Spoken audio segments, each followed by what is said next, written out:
Hey there, Viking fans. This is my reaction video. I'm going to talk about who I call hashtag JJ2K next in 3, 2, 1.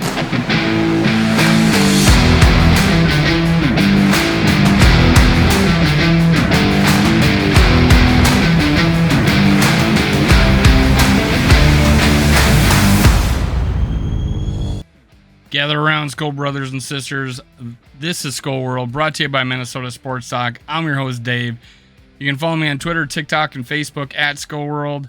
Make sure you hit subscribe, like, and leave a comment. Today, I gave away $60.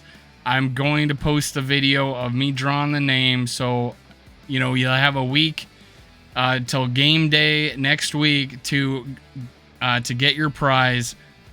I'm giving away stuff, but right now, just subscribe, like, and comment. Help out my channel. I appreciate it. So let's talk about the Minnesota Vikings. We were underdogs until the day of the game, and then the injury report came out, and a couple guys that are important to the Packers weren't going to play. So, hey, we became, I think, 2-point favorites in Vegas. But even then, not many people expected us to win, let alone wipe the floor with them. So I'm pretty excited about what happened. Obvious guy who I got posted up here is Justin Jefferson, who I'm labeling hashtag JJ2K every time I talk about him, because this guy's on the road to 2,000. Be the first guy to do it. He's the man. I love this player. He's got it all. Now, Justin Jefferson obviously went 9 for 184. I did a prediction video where I said 150 and 2 touchdowns. He got 184 and 2 touchdowns. So I'm going to do an apology video to Justin Jefferson. That's 64 for a long, 11 targets. He caught 9 of them. Pretty awesome. Thielen, he stepped up at the end of the game, a little diverse, got a couple catches, kept the ball moving, which was awesome. He had 3 for 36. Dalvin Cook, 3 for 18. Munt, a couple early catches, ended up with 3 for 17. KJ Osborne, 3 for 14. CJ Ham, 1 for 6. Ellison, 1 for 2. 1, 2, 3, 4, 5, 6, 7 players got catches. Irv Smith Jr. had 2 targets. One was over his head, and one he dropped. It actually was in our favor. It's only for like 3 yards. I do think Irv Smith Jr. will settle into this offense. He just hasn't been able to practice. I think he'll be just fine. I'm glad to see he was out on the field participating. I only predicted he was going to get like 3 catches for under 40 yards anyways. But I didn't think he would be on the field as much, and it looked like Munt was the guy that was the actual tight end, right? I just think they didn't want to have Irv Smith on there too much of the game just to re-aggravate his injury. So he got through week 1 just fine. No catches, but hey, I think the future will be bright for Irv Smith Jr. Rushing. Now, I thought as the game went on, there was a brief period where I thought we struggled, but as the game went on, we wore him down. Dalvin Cook, 20 carries for 90. Madison, 8 for 36. I am no longer on the trade Madison train. He was very important in this game, late, moving the chains, bouncing off would-be tacklers. He really did a good job, and I think his trade value, him going on free agency, getting a paycheck, and us not being able to match it, I think we will get draft compensation, so we might as well have the depth of having a big back like that, because Kenny Nwangu and Ty Chandler are not that type of back. But I was pretty happy with both running backs today. Cook, sneaky, almost got 100 yards. Where'd that come from? He had like 48 at half, or he had 48 late into the third quarter. But we were able to establish a run late and keep the ball out of Rodgers' hands. So I had predicted 270 and 3 touchdowns for Cousins. Again, I'll review my predictions in a later video, but 23 for 32, 277 yards, 2 TDs, 1 sack.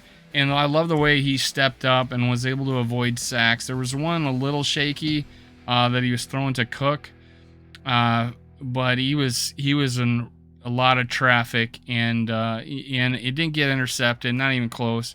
But that one was like probably the worst pass he threw.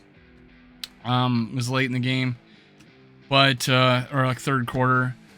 But overall, Cousins had established himself as the leader of that offense. And why do I think that? Because I said this a dozen or more times, if not greater, that we haven't had this type of situation since 2009, where Brett Favre came in and had the gravitas to tell Childress, I am going to do what's necessary at the line of scrimmage, and he audibled. And I've talked about how Manning would get up there with 15 seconds to go on the play clock and would make adjustments, yell Omaha like 15 million times. And you saw it. You opened your eyes and you saw every time we got to the line of scrimmage, 12 to 15 seconds was still on that clock, and Cousins was making checks, making adjustments. We had this guy go in motion, that guy go in motion. He was calling Cook to go from here to over there. We weren't having to call timeouts. They were calling timeouts in the first half because of confusion. It wasn't us. There was only one time where we had to delay a game with, I don't know what happened there. We were sitting there in the huddle, and then we got up to the line of scrimmage, and there was a delay of game. That was late. It made it. We were 3rd and 11, and ended up being 3rd and 16, or 2 and 11, 2nd and 11, and ended up being 2nd and 16. We got a chunk. We didn't end up getting the first down, and that was a little iffy time. I think it was in the third quarter. But yeah, I don't know what happened there. That was probably the only flaw I saw. And then us accepting the penalty at the end of the half, and where we're going to try to punt it again. But KOC was able to correct that. Now, offensive line, better than last year. Better than the gosh knows how long. This is not a bottom rung offensive line. That was a good defense. We were able to... Clark had a good beginning of that game. I think throughout the game, we got stronger. I saw Bradbury give up a pressure to Clark, but later saw him pancake a guy. So there was a lot of good thing going. I think Ingram did the same thing to Kenny Clark, which I didn't understand because we could have doubled him. We had the manpower to go over and help out. So I think we made those adjustments throughout the game, and we were able to pass protect for Cousins because he had time to throw. Obviously, with the 3 or 4 deep balls to Justin Jefferson, that he had plenty of time to get him the ball. He was able to move in the pocket. First play of the game, we had Cousins roll to his left. There was one time where we ran 2 play actions back to back. One was successful, the other one wasn't so much. So mix it up a little bit there, guys. But hey, we had a lull there in the third quarter, but then we stepped back on the gas, and had a lot to do with Madison and Cook starting to gain some momentum. And Cousins, man, he made all the throws, and he threw some away that he didn't give up a sack. Now on the other hand, our defense, man. We gave up some running, but we ended up only giving away 111 yards. Now, we probably could have gave up more than that, but I think there was a brief period in the third quarter that we were letting them run at will on us. But then Donatel mixed it up with some blitzes, and and that really broke their momentum. So I liked that we made adjustments there. Now, considering how Hicks led us in tackles for 14, tells you, and our defensive line didn't get many tackles, kind of leads you to believe that they were able to, take on those blocks, and Hicks was able to clean up. And then he had that awesome sack where we ended up stripping the ball and getting the ball deep and scoring off a turnover later. That those were the things. Like Hicks got a sack, Daniil Hunter got a sack.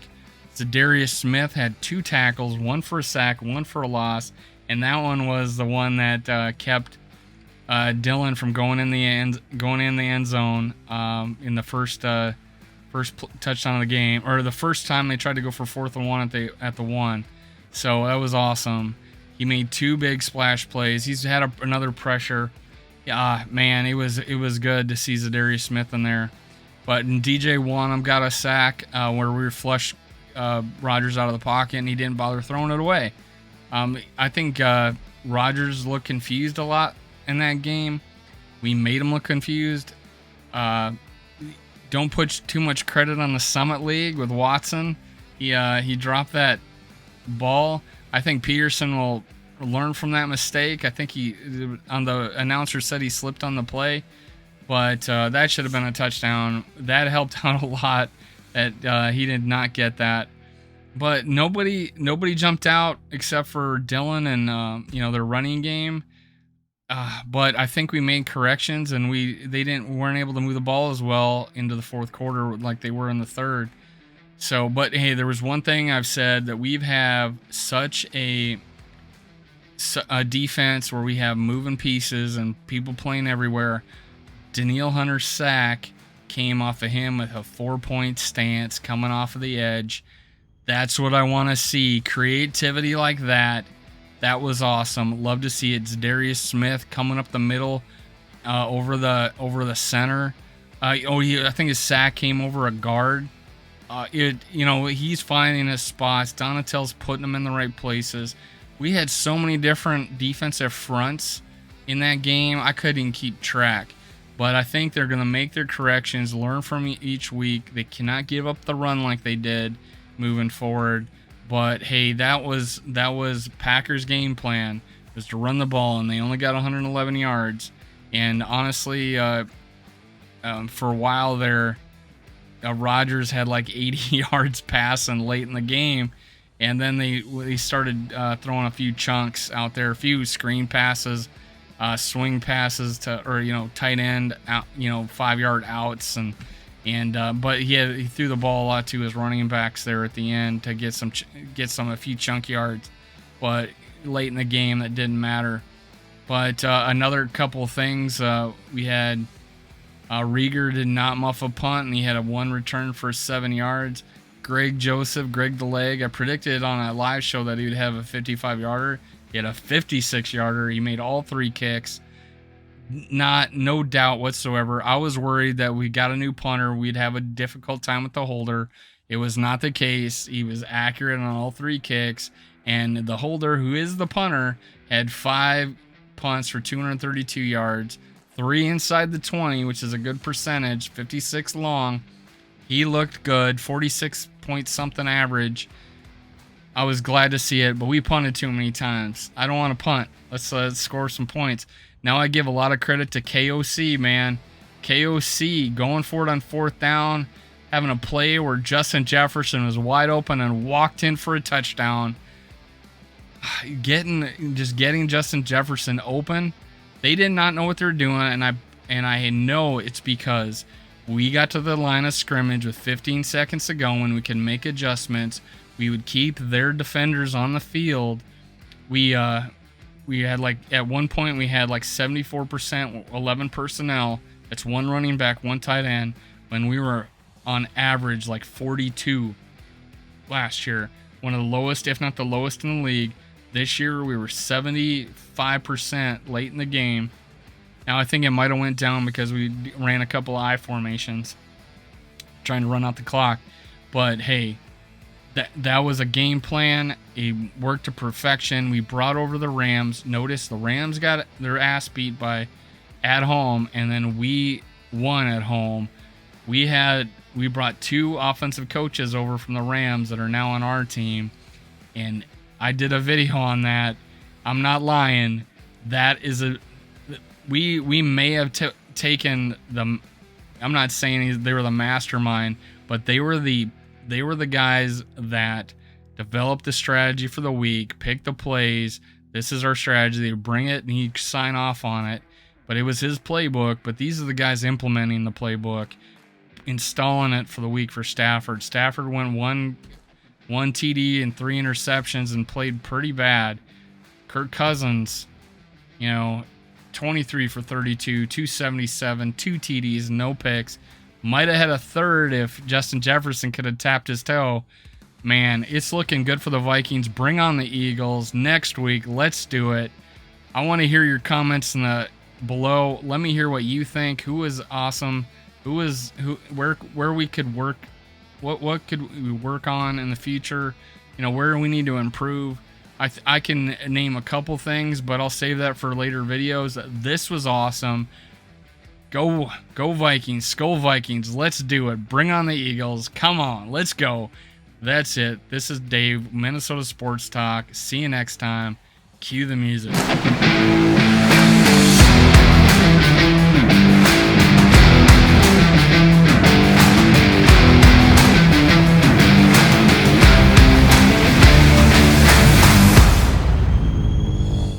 Thank you, Viking fans, for listening. Make sure you catch my other episodes. Also, make sure you subscribe, like, and leave a comment below. Thank you. Thank you. Thank you. Skull Vikes.